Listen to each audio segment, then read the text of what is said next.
আমার হিয়ার মাঝে লুকিয়েছিলে দেখতে আমি। প্রিয় বন্ধুরা, আমি এখন আছি কৃষ্ণচূড়া গাছের নিচে।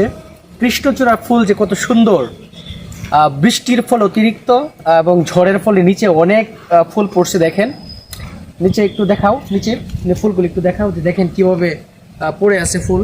তবে আমার খুব ভালো লাগতেছে।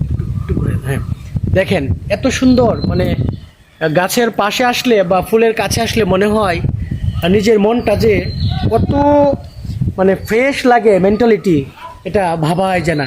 কৃষ্ণচূড়া গাছটা যতটা সুন্দর, নামটা ততটাই সুন্দর, আর দেখতেও ভালো লাগে। এখানে এই জায়গাটাতে আমার শৈশবের অনেক স্মৃতি আছে, এখানে কাটিয়েছি। আর সবচেয়ে বড় ব্যাপার হলো কৃষ্ণচূড়ার গাছটির নিচেই একটা শহীদ মিনার আছে। আমরা এখানে প্রতি বছর